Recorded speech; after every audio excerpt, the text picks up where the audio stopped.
संत मत धारा आपकी सेवा में प्रस्तुत।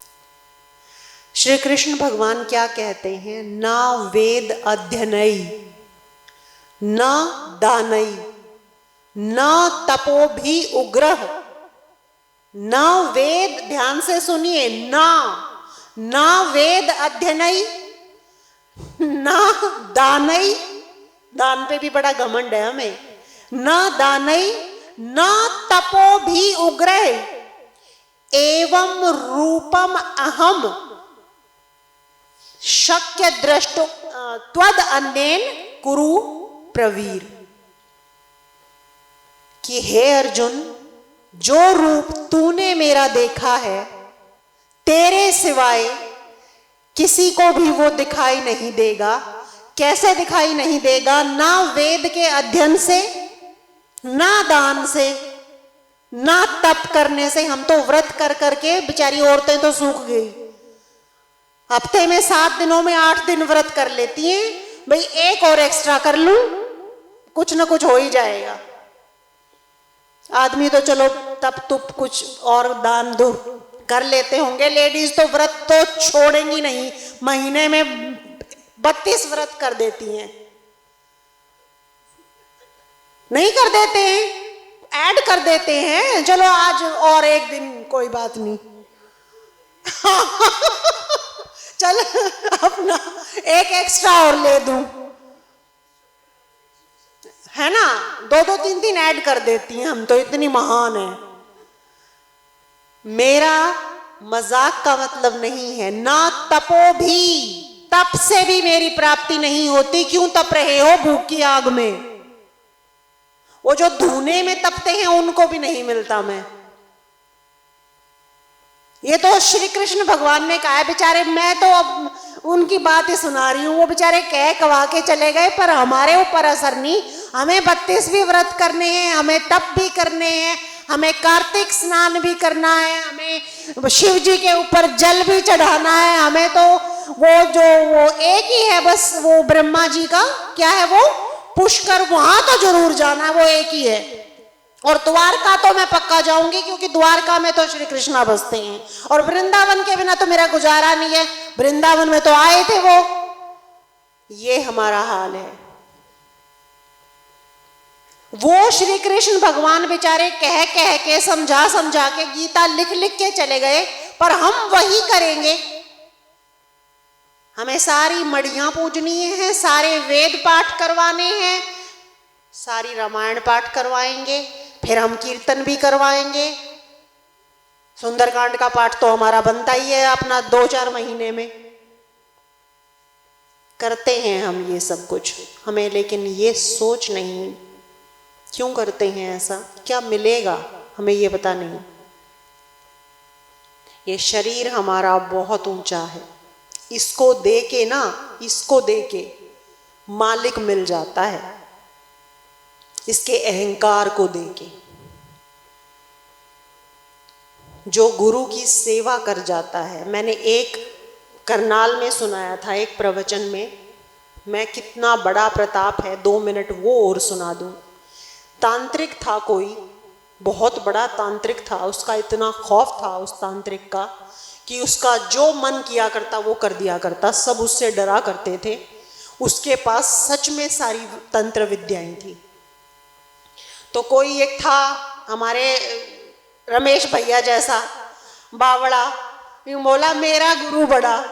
और तांत्रिक को तो ये था, मुझे बनाओ जो बनाओ। जैसे हिरण्यकश्यप का था, ऐसे ही तांत्रिक को था कि जो हूं मैं हूं। तो उसने जाके ये कह दिया, भाई मैं तो तेरी बात नहीं मानता, मेरा गुरु तेरे से बड़ा। वो यूं बोला, तेरा गुरु मेरे से बड़ा है ना, तो आज रात 12 बजे तक तेरा खात्मा मैं करूंगा। अनाउंस कर दिया उसने कि दुनिया तमाशा देखेगी तेरा, ताकि मेरा खौफ बना रहे। गुरु समर्थ रामदास जी उसके गुरु थे, बड़ा नाम है उन गुरु का, वो हमारे ही पंथ के गुरु थे।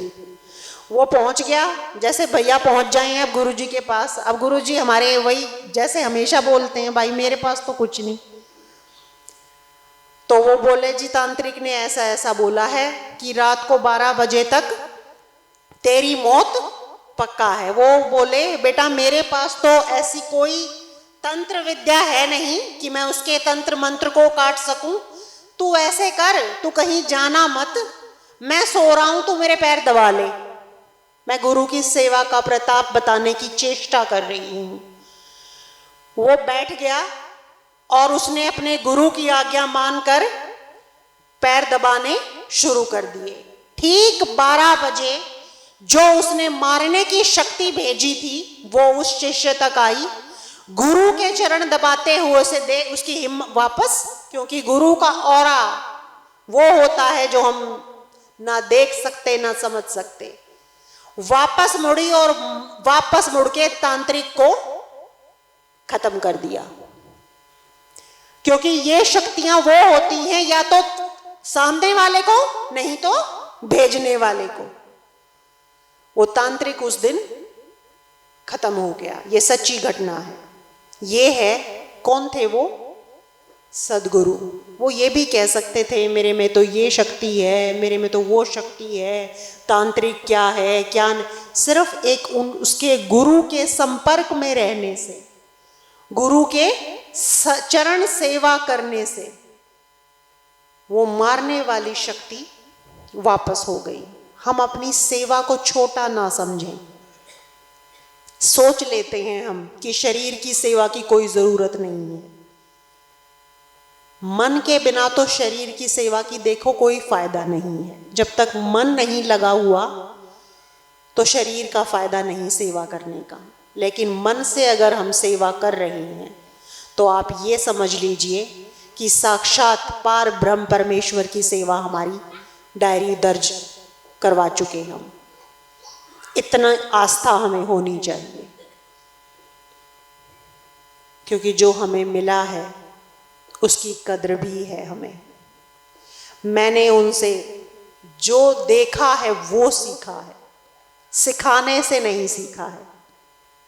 समझ रहे हो आप मैं क्या कह रही हूं? उन्होंने बोल बोल के मुझे जो सिखाया वो एक अलग बात थी। मैंने जो सीखा उनकी करनी को देख के सीखा, और मैं उनकी करनी को मैच नहीं कर सकती हूँ। जितने कर्मठ वो हैं मैं नहीं हूं, और मैं झूठ बोलती नहीं हूं, क्योंकि जब उन्होंने ये बीड़ा उठाया था प्रचार करूंगा, हमने पूरी कोशिश करी थी कि वो ऐसा ना करें। हम परिवार थे, हमने यही कहा था कि अपना कर ले वही बहुत है। इतनी ज़्यादा टेंशन लेने की, इतना आगे बढ़ने की, इतना प्रचार, इतनी ताकत लगाने की क्या ज़रूरत है? हम तो मना करने वालों में से हैं। वो सामने बैठे हैं, इतना झूठ ज़्यादा नहीं बोलती, थोड़ा बहुत बोल देती हूँ मैं। तो मेरा कहने का मतलब ये है, इतना मादा हर किसी में नहीं होता है, और साहिब की भक्ति में तो आता ही वो है जो बेहद चुनिंदा होता है। मालिक ने उन्हें चुना है हमारे लिए। जिसे मालिक चुनते हैं सदगुरु वो होता है। आपको किसी भी वक्त, ये मैं बोल के कहती हूं, मेरा अनुभव है, कोई भी प्रॉब्लम हो, आप लोग अपने एक्सपीरियंस, अपने अनुभव बता चुके हो, कुछ भी आप कह के मांग सकते हो। आपको तीसरा दिन होगा नहीं, तीसरे दिन के आखिर, चौथे दिन के शुरुआत तक वो चीज़ पूरी हो जाएगी। आपको वो आते हुए नजर आएंगे। आप बुला के देखो, ये कह के देखो कि अगर वो मालिक हैं तो मुझे दर्शन देंगे, ना आए तो मेरा कान पकड़ लेना। मालिक आपको सबूत देंगे वो मालिक हैं, क्योंकि ये सबूत मैंने लिया है। जो खुद किया हो उसे बताया जा सकता है। मैंने उनमें वो देखा है जो देखने के लिए जीवन मिला है, उनसे वो मिला है कि शायद मैं सारी जिंदगी, वही जो साहिब ने कहा था कि लेखनी करूं बन राय, सब धरती कागज करूं लेखनी करूं बन राय, सात समुद्र की मसी करूं गुरगुण लिखा न जाए। गुरु में और गोविंद में क्यों बड़े हैं गुरु? इसलिए भगवान हमारे कर्म नहीं काटेंगे, बराबर करेंगे वो सबको। गुरु हमारे कर्म भी बख्शवा देंगे। गुरु अगर हमें आशीर्वाद देंगे, गुरु के कहने से भगवान भी मान जाते हैं। इसीलिए गुरु बड़े हैं गोविंद से, क्योंकि गुरु के ही द्वारा वो मिलते हैं। डायरेक्ट भगवान किसी को मिलते भी नहीं हैं तो सब जगह, पर मिले कितनों को हैं? हमें कैसे मिले हैं बता दो? हमें भी उनके थ्रू ही तो मिले हैं ना, औरों को कैसे मिलेंगे? जितना जीवन उनका कठिन है उतना ही प्रेरणादायक है। एक वक्त आएगा जब जैसे हम गुरु नानक साहिब को, साहिब कबीर को, सहजो बाई और मीराबाई जी को याद करते थे, ऐसे ही उन्हें भी लोग उनकी वाणियों को ऐसे ही सुनाएंगे। हम तब शायद नहीं होंगे, पर आज हम ऐसा कर सकते हैं। वो वक्त हम जिंदा होंगे ना होंगे, तब हम उनकी सेवा कर पाए ना कर पाए, आज हम उनकी हर तरह से सेवा कर सकते हैं। और सेवा का फल क्या होता है? मेवा। किसी ने कहा है तो सोच समझ के ही कहा होगा। इसलिए सदगुरु की शरण में आना ही जीवन का, मोक्ष का आधा पा जाना होता है, जो हम कर चुके हैं। आधा कसर बची है, सेवा करिए।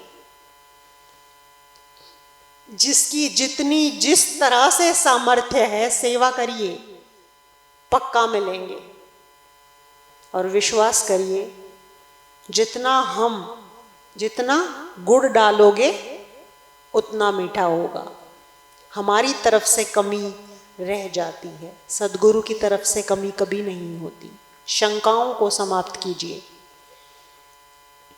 ये समझिए हमारी जिंदगी की बहुत कदर है, तभी हमें यहाँ बैठने का मौका मिला है।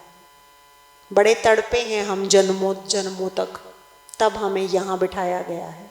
ऐसे ही नहीं हैं हम, बहुत खास हैं हम। मालिक की डायरी में हमारी जगह बन चुकी है और वो सिग्नेचर हमारे सामने है। बस हमें सेवा करनी है। इतना कर जाएंगे तो अपने जीवन को वहाँ पहुँचा जाएंगे जहाँ पहुँचाने के लिए आए हैं। मैं तो उतना कर नहीं पाती हूँ, आप लोग तो बहुत ऊंचे हो।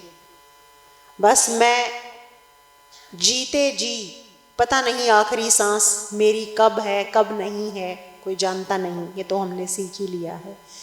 उनसे क्षमा मांगती हूँ अपने उन अपराधों की, अपनी उन गलतियों की जो मेरे से इस जन्म में भी हुई हैं और पिछले जन्मों में भी, जो मैंने उनका दिल दुखाया होगा या बुरा कर दिया होगा, या और जीवों के प्रति जो मैंने पाप कर दिए होंगे।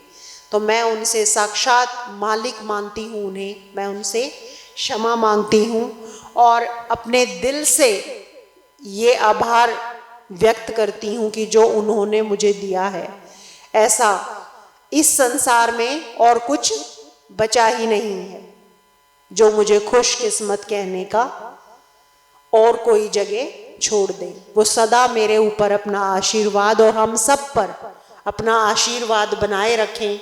सदा हम नया साल आ चुका है, 12:15 हो चुके हैं, सदा वो हमें ऐसे ही अपने आशीर्वाद से सिंचित रखें। उनके चरणों में इसी निवेदन के साथ आप सबको मेरा सादर प्रणाम। हैप्पी न्यू ईयर पापा। जय हो सतनाम सा। प्रेम से बोली।